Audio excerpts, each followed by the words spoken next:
Good morning, students, and welcome to you in my class. In today's class, I am going to complete the story of The Pot of Gold, which is lesson 14 of class 10th General English. आज की कक्षा में हम The Pot of Gold story को पूरा करेंगे, जो कि लेसन 14 है क्लास 10th की जनरल इंग्लिश की बुक का।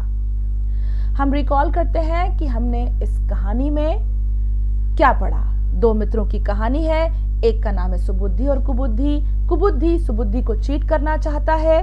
वो चाहता है कि सारे गोल्ड कॉइन्स वो स्वयं रख ले। इसके लिए वो एक योजना बनाता है। जो धन उन्होंने ओल्ड बैनियन ट्री के नीचे गाड़ कर रखा था, रात के समय में जाकर वो उसे ले आता है, जिसमें 800 गोल्ड के कॉइन्स थे। फिर वो योजना बनाता है कि इसके लिए मैं सुबुद्धि को चोर साबित करूं। सुबुद्धि को चोर साबित करने के लिए वो अपने पिता को बैनियन ट्री यानी बरगद के पेड़ के तने के अंदर छुपा देता है और जज को वहां ले जाकर जज से कहता है कि आप वन की देवी से पूछ लीजिए, वो मेरी गवाह है कि यहाँ पर चोरी किसने की।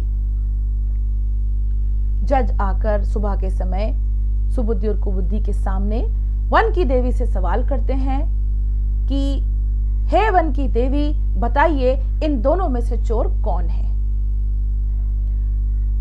तो वन की देवी तो नहीं बोली, बल्कि जो ट्रंक के अंदर कुबुद्धि के पिता छुपे हुए थे, वो वहां से डीप वॉइस के अंदर जवाब देते हैं कि चोरी सुबुद्धि ने की है। अब आगे देखते हैं।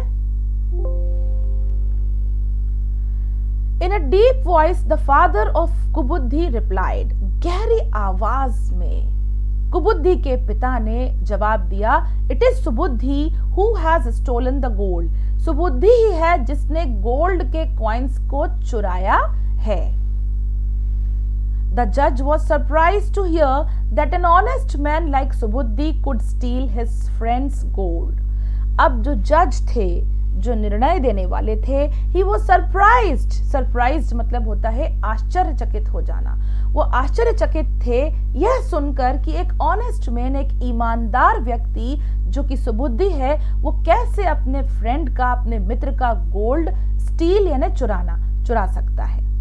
However, thinking that it was the goddess of the forest who had really spoken to them, he said to Subuddhi, tell me what your punishment for robbing a friend should be. क्योंकि goddess of forest ने ये reply दिया था, ये जवाब दिया था कि गोल्ड के क्वाइन सुबुद्धि ने चुराए हैं। यह सोचकर वे कहते हैं Who had really spoken to them? यहां तो सब यही बात समझ रहे हैं कि उत्तर किसने दिया है, वो वन की देवी ने दिया है। तो वो सुबुद्धि से कहते हैं जज साहब कि tell me what your punishment for robbing a friend should be. तुम्हारा पनिशमेंट मतलब तुम्हारी सजा क्या होना चाहिए, जो कि तुमने अपने फ्रेंड को, अपने मित्र को रॉब किया है। रॉब करना यानी धोखा देना, चीट करना। तो बताओ, तुम ही बताओ कि तुम्हें किस प्रकार की सजा देनी चाहिए। सुबुद्धि knew that the goddess would never lie, which meant that somebody was hiding in the tree. He thought for a moment and then said, my lord, it is true that I stole the gold like goddess says. I hid in the hollow trunk of the tree. After hiding it, I was about to return when I saw a large black snake enter into the trunk. I was afraid to come and take the gold. It is all safe there. कहानी में twist आता है, बड़ा मजा आएगा आपको सुनकर। सुबुद्धि जानता था कि गॉडेस जो है वो कभी झूठ नहीं बोलती। Goddess would never lie. देवी या देवता कभी झूठ नहीं बोलते, वो हमेशा सत्य का साथ देते हैं। सुबुद्धि जानता था कि उसने कॉइन्स नहीं लिए हैं, which meant that somebody was hiding in the tree. इसका स्पष्ट मतलब ये था कि कोई ना कोई ट्री के अंदर छुप कर बैठा हुआ है। For a moment and then said, यह सोचकर उसने कहा, क्या कहा?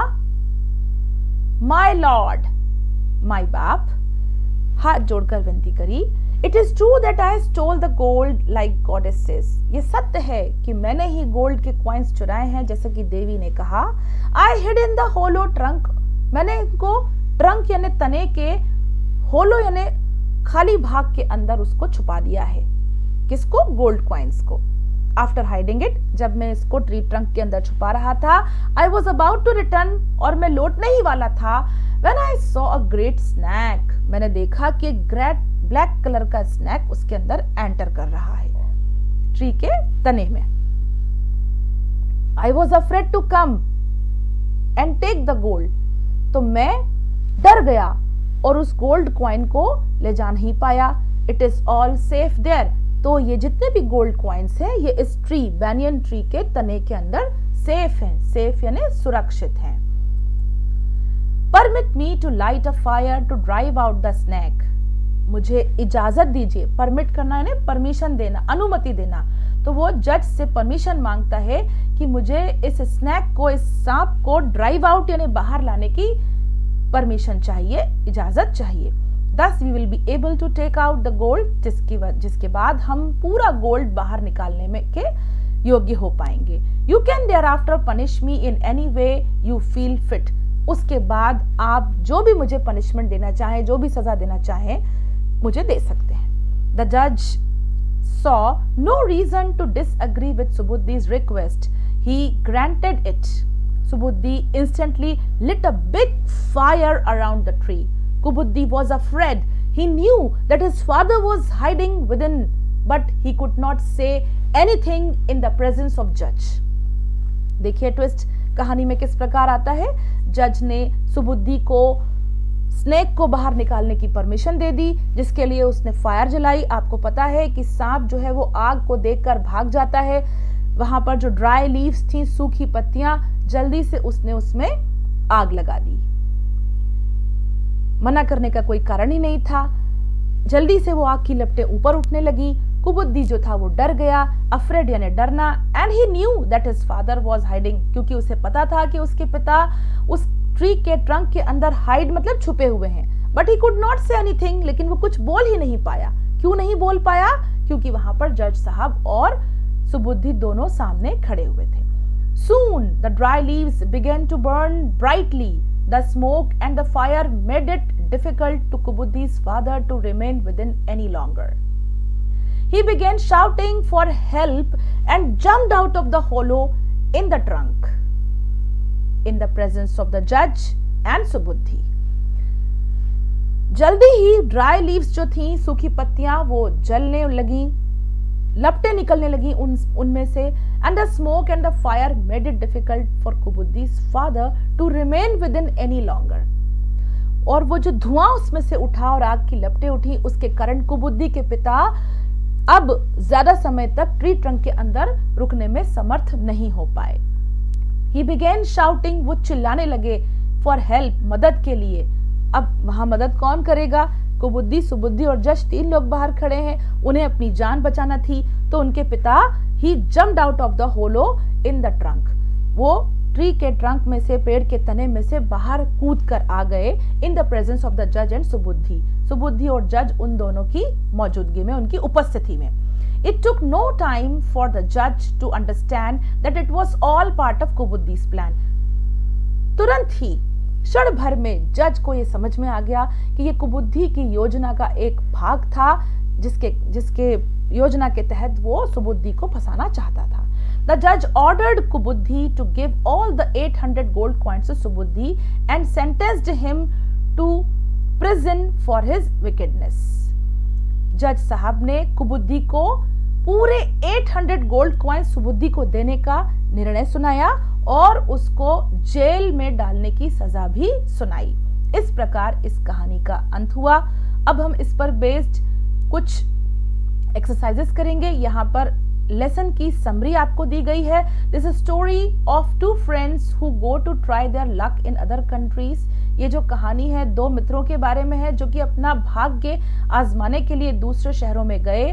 One of the friend is mischievous and want to cheat the other. एक जो फ्रेंड है वो बहुत चतुर है, मिस्चीवियस है और उसने दूसरे मित्र को चीट करने की योजना बनाई। He there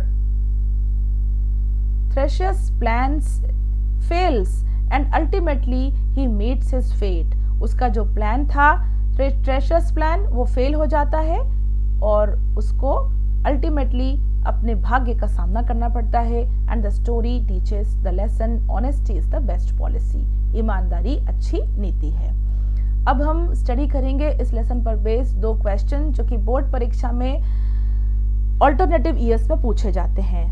first question is who was Subuddhi and Kubuddhi. Subuddhi और कुबुद्धि कौन थे? तो बच्चों आपने स्टोरी सुनी है, सुबुद्धि एंड कुबुद्धि वर 2 फ्रेंड्स, वो दोनों मित्र थे। Next question is what were the qualities of Subuddhi and Kubuddhi. Subuddhi और कुबुद्धि की क्या विशेषताएं हैं बताइए, यानी उनके चरित्र के बारे में बताइए। Subuddhi was an honest and holy man and led a good life, while Kubuddhi was a wicked man and led a life of drinking and gambling.